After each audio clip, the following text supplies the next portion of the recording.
this episode, we're going to explore the ways in which American independence, the establishment of the United States as a nation, affected the story of the Catholic Church in America.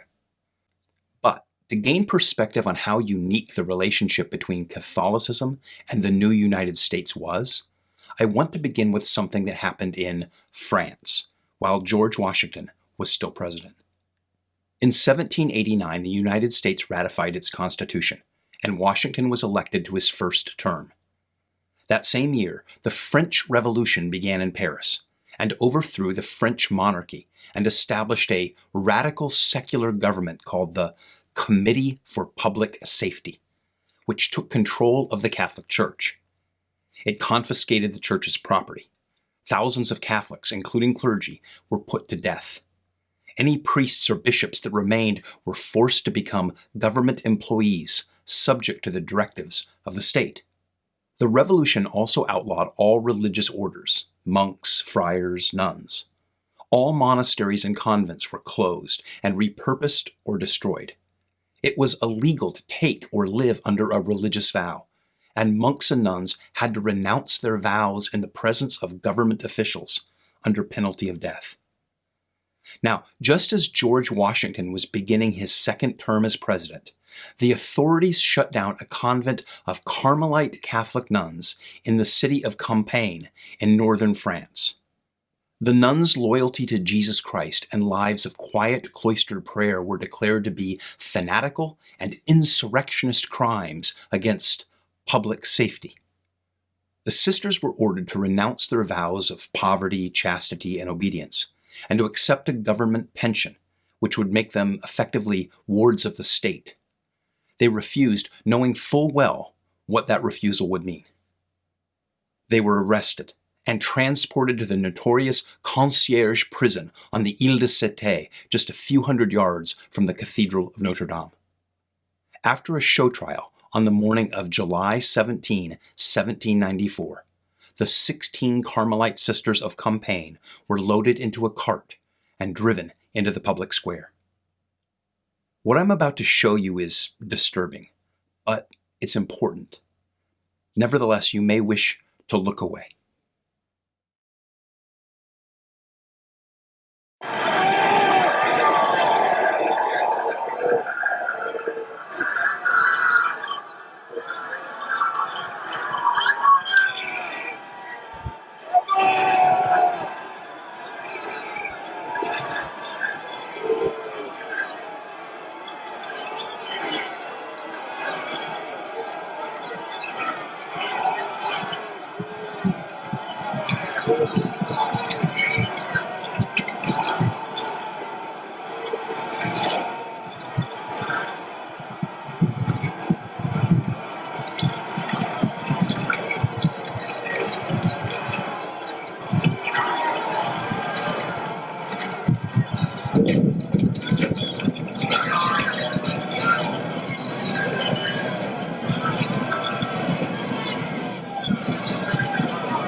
One by one, from the youngest to the oldest, the 16 sisters came forward. Each knelt before their prioress, asking, "Permission to die, Mother." The prioress responded to each, "Go, my daughter."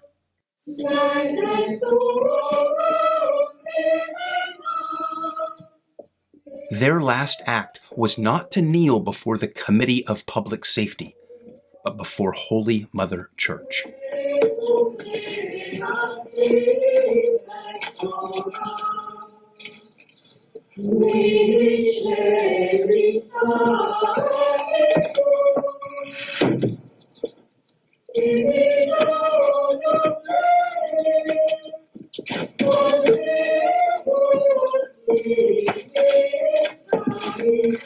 The hymn that they are chanting here is the Gregorian chant Veni Creator Spiritus, meaning Come Creator Spirit.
These sisters are known as the 16 Martyrs of Compiègne, and their feast day is celebrated on the day of their transition to glory, July 17. Why did I show you this? Because that did not happen in the United States of America. In America, the Catholic Church did not have the history, the systems, the structures that it did in Europe. It wasn't subject to the same sort of conflicts. And the brand new United States was deliberately designed to prevent the state from ever exercising that kind of control or terror over any church, even the Catholic Church. The United States was a new kind of relationship between church and state. And that would allow the Catholic Church in America to develop in ways that, for better and worse, were entirely new.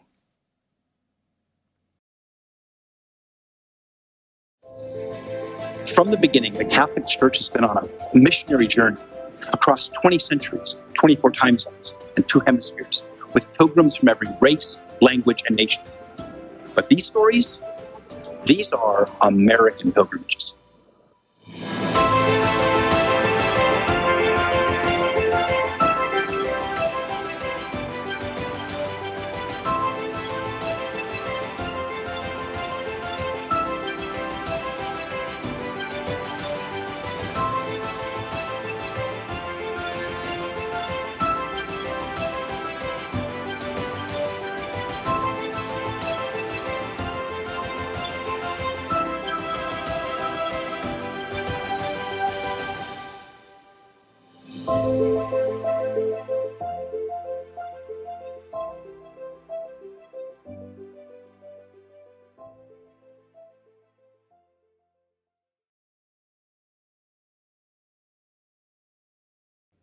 As we've seen so far in this series, the first Europeans to explore the North American continent came from the Catholic nations of France and Spain.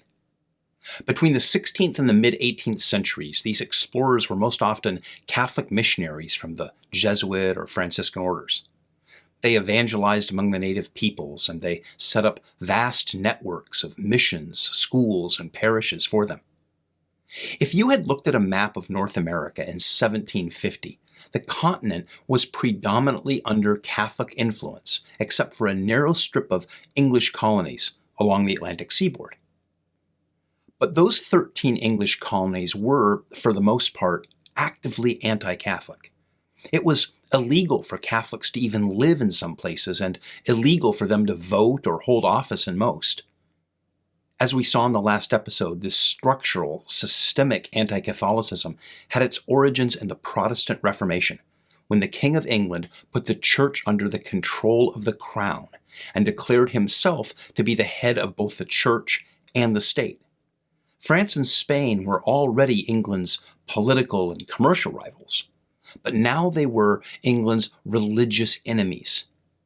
England was afraid of the French and Spanish influence in North America, and it was afraid of foreign powers meddling in the English or British Empire through the influence of the Catholic Church and the Pope. It was against this backdrop of English suspicion, prejudice, and prohibitions against Catholicism in their colonies along the Atlantic seaboard that three major events that helped shape the United States of America as an independent nation also redefined the shape of America's relationship with the Catholic Church. First, the Declaration of Independence, issued in 1776, changed the fundamental equation that had existed between the government and the people. According to the Declaration, whose primary author was Thomas Jefferson, governments did not own the nation, the land, or the people. The people themselves were sovereign, not the state. Government required the consent of the governed in a social contract. And that meant that the government could no longer impose a religion on the people systematically from the top down, as it had throughout most of world history. That idea fundamentally changed the game that had been played throughout human history. And because of this shift, religion in America became a ground game. The state did not pick a faith for its people or establish a state church. But this fundamental shift also set off a time bomb in Europe. 23 years later, in 1789, the French would take Jefferson's words, which ironically had been based on the ideas of French philosophers, to a demonic extreme in their own French Revolution. The revolutionaries overthrew their government and unleashed the terror of the Committee of Public Safety, using the guillotine to eliminate anyone, from the king to the Carmelite nuns from Compiègne, who dared not bend the knee to their new secular religion. Catholicism, an ancient and established element in French society, was sacrificed to their strange new gods. The Cathedral of Notre Dame was desecrated, and a provocatively dressed woman paraded about on its altar as the supposed goddess of reason.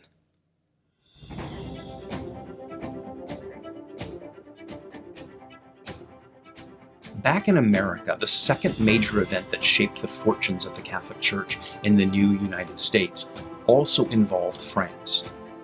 During the Revolutionary War, France assisted George Washington's Continental Army.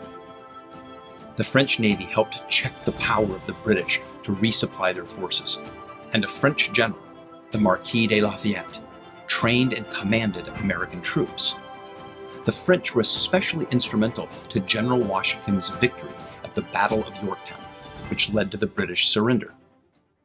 While the British colonists had inherited anti-Catholic suspicions and prejudice from England, the Revolutionary War redefined the relationship between the new United States and the Catholic nation of France.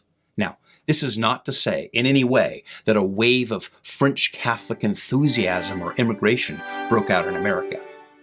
But the traditional distrust between English and French culture, including French Catholicism, eased. Instead of reflexive hostility, a fondness developed between America and France. For example, while England was wrapped up in the bitter Napoleonic Wars, Jefferson bought the Louisiana Purchase from him, partially funding his wars against Britain.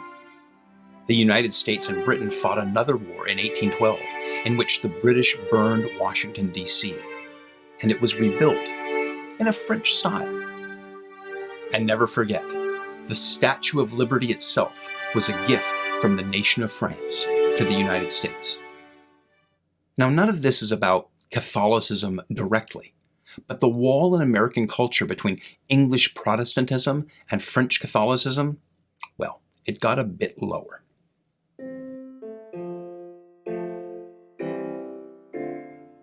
The third major event that redefined the relationship between the United States and the Catholic Church was the writing and ratification of a new Constitution of the United States of America in 1789.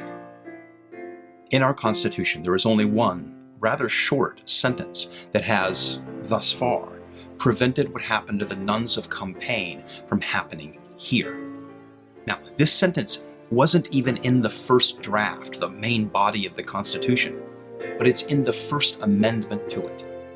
The sentence reads, "Congress shall make no law respecting an establishment of religion or prohibiting the free exercise thereof." That short sentence has two clauses. The Establishment Clause prevents the government from setting up or controlling an official state church or religion. The Free Exercise Clause prevents the government, thus far, from meddling with or restricting our freedom to practice our religion as we see fit. In early America, this sentence with these two clauses prevented the Catholic Church from forming the kinds of institutional relationships with the government that it had enjoyed in some European nations. But it also prevented Protestant denominations from having those relationships as well. It put Catholicism on a more level playing field, at least legally, and it allowed Catholics to freely exercise their faith, which meant that they could build not only their own churches, but their own schools and hospitals. Religious orders were free to operate without government interference. What happened in France would not, could not, happen here. At least, it hasn't yet. Now, this has allowed Catholicism to compete without institutional advantages or disadvantages in the religious marketplace of American society. And that was new for the Catholic Church. In ancient times, the Catholic Church had gone from being an outlaw sect to becoming the official religion of the Roman Empire. It had then become the official religion of the European states until the Reformation, when it once again became an outlaw across half of Europe and the Americas, and the state religion of the other half. For almost 1800 years, the Catholic Church had never had to, or really been free to, compete as simply one Christian faith among many on a level playing field. When the United States was young, at the end of the 18th and beginning of the 19th centuries, the Church in Europe was falling on hard times. In France, the Revolution led to the rise of Napoleon Bonaparte, who launched wars of conquest across Europe. In 1798, Napoleon's forces invaded Rome, took the Pope prisoner, and dragged him back to France, where he died in a French prison. Napoleon then made his crown out of jewels that he had taken from the papal tiara and humiliated the next pope by forcing him to sit and watch while Napoleon crowned himself emperor. In Spain, in 1809, the government dissolved all regular monastic, mendicant, and clerical orders by law and seized their property and assets for the state. These were the very Catholic nations and the very religious orders within those nations, from which had come all of the missionaries to North America that we discussed in our first 3 episodes. The missionary impulse and support for it was gutted in France and Spain. Any further growth of Catholicism in North America would have to come from another direction. But in America, the wilderness of the vast new continent and the United States Constitution created an empty page on which the Catholic Church would begin writing a new story. In the opening segment of this episode, I said that this wiping of the slate was for better and maybe for worse. For better, one can argue that the United States Constitution freed Catholicism in America from some of the historical and institutional baggage that led to conflicts like it had experienced during the French Revolution. Similar to cutting down old trees, it allowed new growth. Compared to parts of Europe, the Catholic Church in America developed a sort of youthful energy that allowed it to grow dynamically with the new nation. But not all that history and not all those institutions were baggage. Much of it was the heritage of an ancient and deep faith, the glory of 100 generations of saints. Catholics in the United States have not had to suffer martyrdom like the 16 nuns of Compiègne, at least not yet, and that's obviously a good thing. But on the other hand, the Catholic Church in the United States has not produced martyrs like the nuns of Compiègne, at least not yet. Don't get me wrong. The Catholic saints of the United States founded schools and they built ministries that served the sick and the poor and immigrants. People like Elizabeth Ann Seton and St. John Newman and St. Catherine Drexel and Mother Cabrini are a glorious witness to the dynamic creativity and missionary spirit of American Catholicism. But there are depths to Catholicism that the Church in America has not explored. There are tests that it has not faced, at least not yet.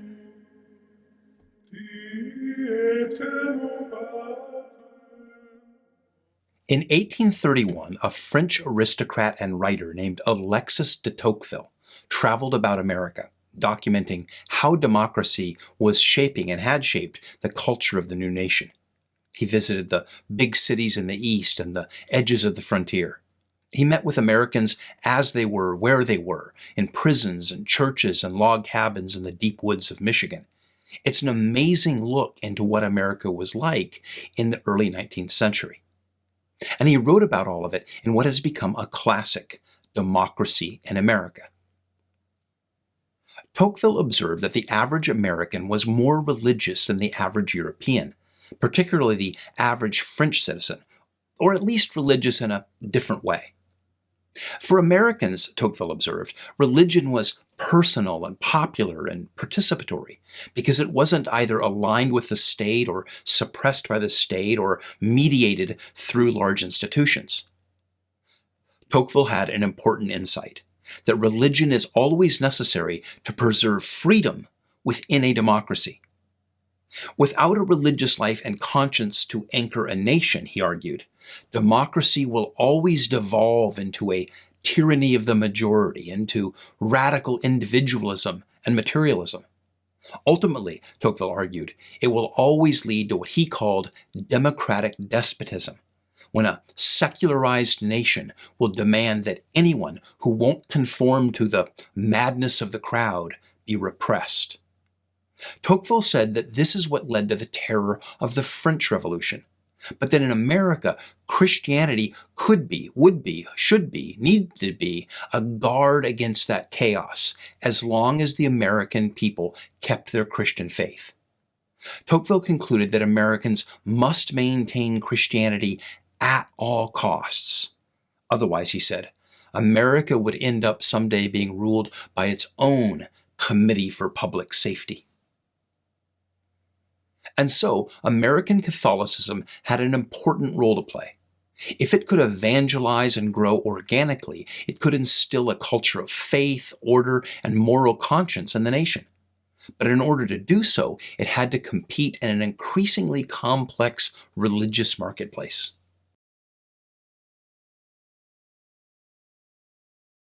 Because religion in America rose from the bottom up instead of being imposed top down, or governed by traditions and established churches, religion in America was endlessly creative. It produced popular piety, but was also prone to weird experimentation. Consider the movements known as the Great Awakenings. They were religious revivals, explosions of spiritual interest and energy that swept among the common people through churches and crusades and camp meetings. The first Great Awakening occurred in colonial America before the Revolution in the late 1730s. Now, it only lasted 4 or 5 years or so, but it was tremendously influential at the time. The British evangelist George Whitefield arrived in Georgia in 1738, and over the next few years he traveled through Philadelphia, New York, and New England, preaching repentance and a return to authentic Christian faith. Now, Whitefield and others like him were dynamic preachers, and they made the gospel immediate and intimate and urgent. Everywhere he went, crowds swooned and hung on his every word. Church attendance swelled and popular piety grew. The First Great Awakening had 3 important consequences. First, the American people bonded through the experience in new ways, and it helped set the stage for their independence a few years later. Second, African Americans, at least in the North, were drawn into Christianity in large numbers for the very first time, and in the North it contributed to sentiments to abolish slavery. Third, it established a pattern and a model for what would become American evangelicalism, a form of Christianity that stresses the personal relationship with Christ outside of the formal structures and sacraments of the traditional churches. The Second Great Awakening was really the Great Awakening, and it's often just called that, the Great Awakening. From the end of the 1700s until nearly the beginning of the Civil War, evangelical revivals and crusades and campaigns swept through what was the frontier at the time. It was especially strong in the Northeast and Midwest, but it was centered in an area in western New York that came to be called the Burned Over District. Nowhere in America experienced the kind of intense religious fervor and experimentation in the early 19th century as the region that goes west from Syracuse and the Finger Lakes to Buffalo and the shores of Lake Erie. It began with evangelical Christianity, but it seems the region became addicted to the religious high of revivals and crusades. And then it needed ever stronger religious experiences to sort of maintain the high. So, self-appointed prophets and sages arose, offering ever more potent but ever weirder religious experiences and new faiths. For example, during just a couple of decades, these are some of the strange new religions that sprang out of western New York State. The Mormons. A man named Joseph Smith lived in the area. And in 1828, he told his neighbors that an archangel named Moroni had led him to a hill outside Palmyra, New York, where he was led to uncover plates describing how the lost tribe of the Hebrews had journeyed on giant rafts to North America and become the ancestors of the American Indians. And so Smith appointed himself to be the prophet, the Moses of a new church. Eventually, Smith and his followers got so weird that their neighbors drove them out, and they had to make an exodus all the way to the new territory of Utah. The Millerites. In 1834, William Miller was a farmer in Lowhampton, New York. He preached that it had been revealed to him that Christ's second coming would occur on October 22, 1844. Millerism became extremely popular in New York State for 10 years, at least until October 23, 1844. The Seventh-day Adventists that departed from Christian orthodoxy in a number of ways, including worshiping on the Hebrew Sabbath, Saturday. Around 1848, the Fox sisters in Hydesville, New York, began conducting seances in which spirits would rap on the table in answer to their questions. Instead of this being considered a carnival trick, it led to the American spiritualist movement, headquartered, of course, in New York, which opened the Plymouth Spiritualist Church in Rochester, New York, which taught that the living can commune with the dead. The Shakers established a big communal farm in central New York in 1826. They got their name because in their moments of religious fervor, they would shake with spiritual enthusiasm. They were egalitarian, celibate, and lived a sort of utopian communal lifestyle, anticipating Christ's return any moment. They also made very nice furniture and folk music. The Oneida Society was another big utopian group founded in central New York in 1848. It practiced a weird form of group marriage in which mates were paired up by committee for reproductive purposes and the children raised in common by the community. And there were more. It was evangelical preachers, actually, who began calling it the Burned Over District, because when they came to preach there after the Civil War, everyone was so spiritually exhausted by all this weirdness that they weren't interested in religion anymore. During this period, there were other movements sweeping through the Northeast, Midwest, and really across the whole nation. For example, abolitionism, the push to end slavery and its resistance in the segregationist South. The temperance movement, trying to get a frontier nation to give up alcohol. The beginnings of the suffrage movement to give women the right to vote.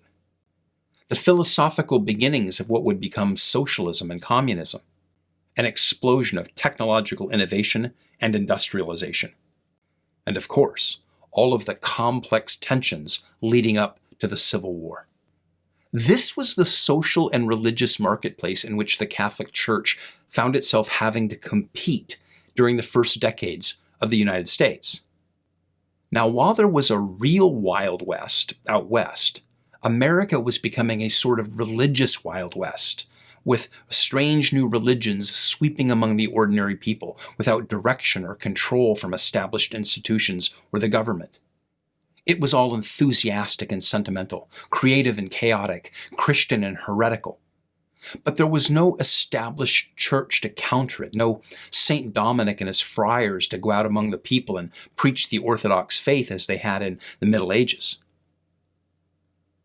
Part of the resistance to Catholicism in the United States has always been the fear that it would come with the structures that it had in Europe, that Catholics will bring a meddlesome pope and his minions pulling political strings or controlling civic life. Just look at how the Catholic Church is both mocked and feared even today for standing up for pro-life issues.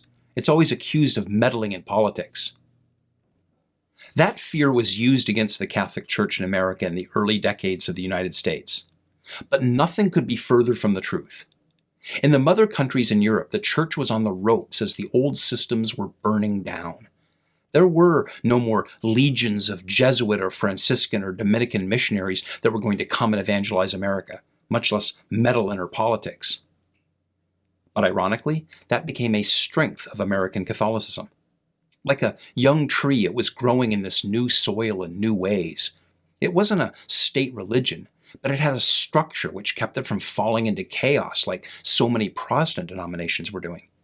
It served the ordinary people, particularly the immigrants that were flooding in to fill the wilderness. It brought education and it provided order. It offered an infant nation tradition and knowledge. In turbulent times, it offered something of a quiet space. And so, American Catholicism was ready, because as European society burned down through wars and revolutions, industrialization and famine, the American Catholic Church was ready to receive the waves of immigrants that would flee the old world to start a new life.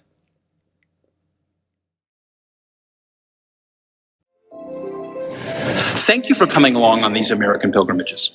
I encourage you to continue growing in faith and knowledge with courses and resources from the Lakeshore Academy for the New Evangelization and One Whirling Adventure. And consider joining me sometime for a real-life pilgrimage to discover the Catholic story where it actually happened, in either the Old World or the New World.